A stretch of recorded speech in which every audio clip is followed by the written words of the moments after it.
maaf ya. Sedikit tanda tadi. Tak apa. Tadi ada seorang sahabat. Ya. Dia datang, dia ingatkan saya yang jual kitab-kitab tu. Habis dia cakap dengan saya, ilmu hakikat marifat ni ramai yang mengatakannya sesat. Lama juga kami berbincang. Lepas tu saya adalah bagi tahu dia apa yang tuan bagi tahu saya tadi. Lepas tu saya cakap dengan dia, kata-kata tuan tu ada kebenarannya. Contohnya yang tuan kata saya ni belum lagi mengenal Allah, sedangkan saya yakin dan percaya Allah itu Tuhan saya. Tapi tuan kata yang saya masih lagi belum mengenal Allah. Habis saya kata saya ingat Allah senantiasa dengan tuan tadi, dengan berzikir. Tapi tuan kata selagi saya belum mengenal Allah, saya tak boleh ingat pada Allah. Sebab tuan kata Allah itu tidak bersifat. Saya cerita dengan dia tadi, benar juga itu. Sebab Allah itu laisa kamitslihi syai'un. Mana mungkin kita boleh ingat kepada sesuatu yang kita belum kenal. Macam saya cakap dengan dia tadi, macam tuan ni, sekarang saya dah kenal tuan, baru saya boleh ingat pada tuan. Jadi hati saya memang tergerak nak belajar ilmu hakikat marifat ini. Sebagaimana kata tuan tadi, dalam Islam tu ada 4 peringkat ilmu. Ilmunya tarikat, ilmunya syariat, tarikat, hakikat dan marifat. Jadi saya rasa saya perlukan penjelasan daripada tuan. Macam mana cara saya sebenar-benarnya untuk ingat pada Allah? Macam mana saya nak mengenal Allah? Sebab selama ini saya rasa saya bangga dengan saya punya amalan-amalan syariat saya, amalan-amalan tarikat saya, yang kadang saya sembahyang sampai beratus-ratus rakaat dalam tarikat ini, dan saya berzikir sampai beribu-ribu kali, dan saya rasa saya yang terbaik. Saya jaga amal saya untuk dapatkan pahala yang banyak, untuk dapatkan syurga yang besar. Jadi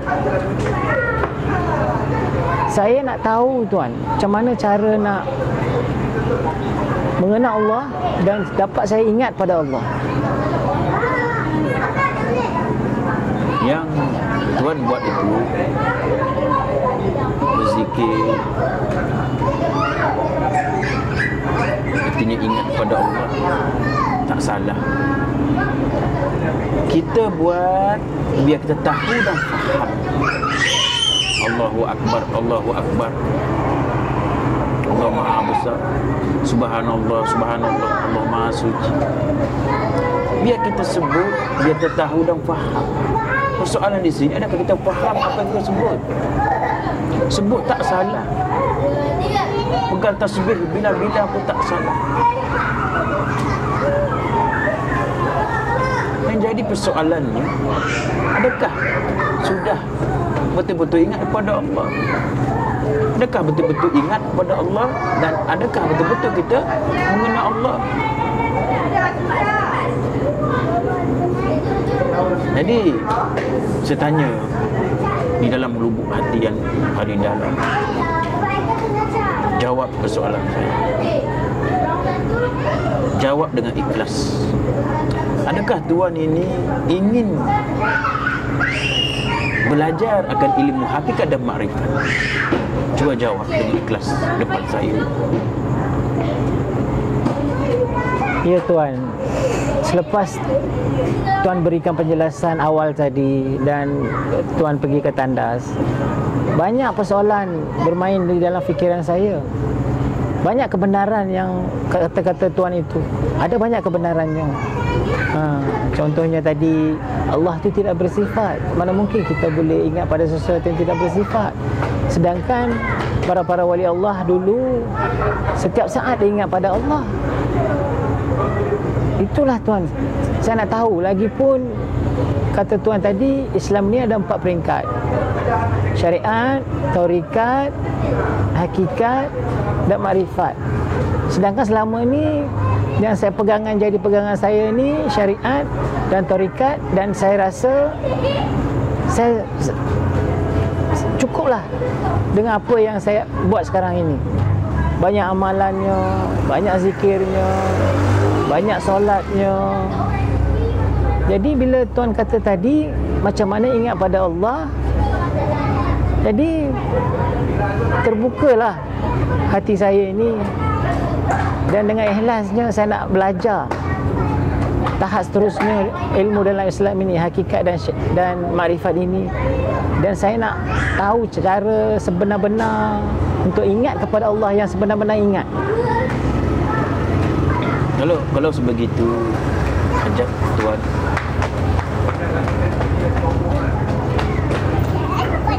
ingin belajar ilmu hakikat makrifat, Tuan kena butakan mata Tuan.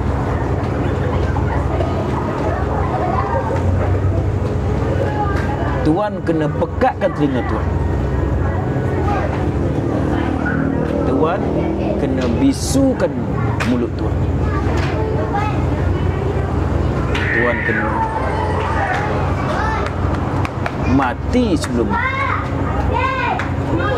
Apa maksud Tuan? Macam mana tu? Butakan mata saya, pekatkan telinga saya, bisukan mulut saya. Lepas tu yang paling saya tak boleh terima, Tuan kata mati sebelum mati. Kalau dah mati, habis saya nak belajar macam mana ilmu hakikat makrifat ini? Mati sebelum mati, yang saya maksudkan ini bukan mati ya dalam kubur itu. Bila kita mati, kita ditanam di dalam tanah, dalam kubur. Itu bukan maksud saya. Saya mengatakan, menyuruh Tuan butakan mata, sedangkan saya sendiri pun tak buta, boleh melihat. Saya suruh Tuan pekatkan, tulikan telinga Tuan, sedangkan saya boleh mendengar apa yang Tuan perkatakan, bercakap. Saya panggil, bisukan mulut, sedangkan saya masih berkata-kata. Saya panggil Tuan mati sebelum mati, sedangkan saya ini hidup. Apa yang dimaksudkan itu semua? Inilah Tuan, inilah yang saya nak tahu ni. Itu makanya ilmu ini bukan ilmu akal, ilmu rohani, tidak boleh menjangkaui akal fikiran kita. Kita nak belajar ilmu hakikat dan makrifat, tidak sekali-kali kita boleh meninggalkan sifat 20. Kenapa saya panggil butakan mata? Kita ini bersifat buta. Dalam sifat 20, basar artinya melihat sifat Allah. Bila Allah itu bersifat melihat, kita bersifat apa? Buta. Kita tidak boleh gandingkan sifat kita dengan sifat Allah. Tak boleh dimadukan. Kita tak boleh mengatakan kita melihat, Allah melihat. Sudah mensyirikkan Allah, sudah menduakan Allah. Auzubillah. Kenapa saya panggil pekatkan telinga, tulikan telinga kamu? Telinga ini, kita ini bersifat tuli dan pekat. Bila kita ini bersifat tuli dan pekat, siapa yang mendengar? Allah. Sama artinya mendengar. Mendengar itu sifat Allah. Kalau Allah itu bersifat mendengar, kita bersifat apa? Pekat dan tuli. Sebegitu juga mata. Nak korek mata mustahil. Ambil mata kerbau di pasar sana, mata lembu di pasar sana, letak di atas meja. Boleh tak dia melihat? Tak boleh. Potong telinga kanan kiri, letak di atas meja. Boleh tak dia mendengar? Tak boleh. Yang pertama, yang kedua, yang ketiga, bisukan mulut kamu. Kita bersifat bisu. Yang berkata-kata itu, kalam yang berkata-kata itu sifat bagi siapa? Allah. Kalau Allah itu bersifat berkata-kata, kita bersifat bisu berlawanan. Nak mengenal Allah sebegitu juga. Belajar sifat ya berlawanan, yang bertentangan. Itu makanya Allah itu buat kejadian alam ini berpasang-pasangan. Ada tinggi, ada rendahnya, ada hitam, ada putihnya, ada jahat, ada baiknya. Kenapa kita tak boleh menerima ada syariat, ada hakikatnya, ada kulit, ada isinya? Kenapa? Maksud tuan, selama ni ilmu yang saya belajar ni adalah ilmunya kulit. Bukan ilmunya isi, begitu tuan? Benar. Tetapi ingat, isi dengan kulit dia kena berjalan selari. Tanpa isi, tanpa kulit rosak akan isi. Kita nak makan, tak ada makan kulit, melainkan kita makan isi. Bermaksud di sini dia kena berjalan sekali, selari. Apa yang saya maksudkan mati sebelum mati? Mati sebelum mati yang saya maksudkan ini, mata bersifat mati, telinga bersifat mati, mulut bersifat mati, tangan, kaki bersifat mati. Tangan, kaki bersifat mati. Kudrat artinya kuasa. Kuasa siapa yang melangkah daripada sana datang ke sini? Cuba jawab. Kuasa Allah. Allah yang berkudrat, Allah yang berkuasa. Bila Allah berkuasa, kita bersifat apa? Lemah bukan? Bila Allah itu bersifat hidup, kita bersifat mati. Barulah Allah itu hidup. Ini kita hidup, Allah itu hidup. Dua. Mati sebelum mati, seumpamanya contoh mayat terbujukan, 7 anggota jasad lengkap. Ada telinga, boleh tak mendengar? Tak boleh. Mati sebelum mati, inilah maksud. Kita ini pada malam ini, anggaplah kita ini seumpama tidak ubah sebagaimana orang mati. Mati sebelum mati. Ada telinga tak boleh mendengar, ada mata tak boleh melihat, ada mulut tak boleh berkata-kata, ada tangan, ada kaki tak boleh mengangkat. Sama tak kita dengan orang mati? Itulah kita, mati sebelum mati. Barulah nampak melihat ke Allah. Bila kita buta, barulah nampak melihat ke Allah. Yang kedua, anggaplah kita ini seumpama tidur. Kita tidur, boleh tak kita ingat duit kita dalam beg? Tak boleh.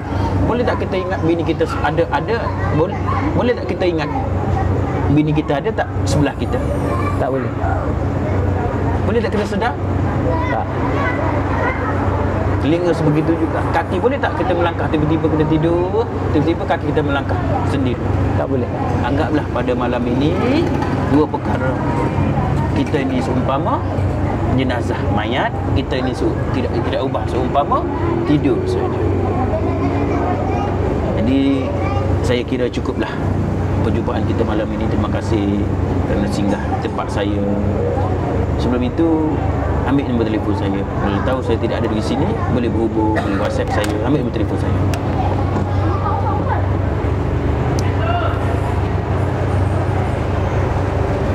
Banyak juga saya belajar dengan tuan hari ini. Selama ni saya ingat saya yang melihat, saya yang mendengar, saya yang berkata-kata. Segala amal-amal yang saya lakukan dalam tarikah ni, zikir, sembahyang sampai beratus-ratus rakaat, zikir beribu kali ini ada atas kudrat dan iradat saya sendiri. Selama ni barulah lepas dengar penjelasan tuan, saya sedar segala amal-amal yang saya lakukan itu adalah atas kuasanya, kudratnya dan kehendak iradatnya Allah itu sendiri. Allah lah yang menggerakkan saya. Saya ni barulah saya faham bermaksud la haula wala quwata illa billah. Alhamdulillah. Terima kasih banyak tuan. Tuan sudah membukakan mata hati saya. InsyaAllah dalam masa yang terdekat ni banyak lagi saya nak belajar dengan tuan. mengenai ilmu hakikat dan makrifat ini. Apa nombor telefon tuan? 016 016 289 289 16 16 95. 95. Okey, sebelum kita bersurai, Masih ingat satu kata-kata ini. Lafaz ya. Jangan sampai terlihat adanya diri. Cuba lafaz. jangan sampai terlihat adanya diri. InsyaAllah. Ya. Akan faham akan maksudnya itu. Nak bersolat boleh, jangan sampai terlihat adanya. Nak bersedekah boleh, jangan sampai terlihat adanya. Dan semua perkara itu ingatlah, jangan sampai terlihat Adanya diri. adanya dia. Buang keberadaan diri kita. Ya, jom kita bersurah ya. Okeylah.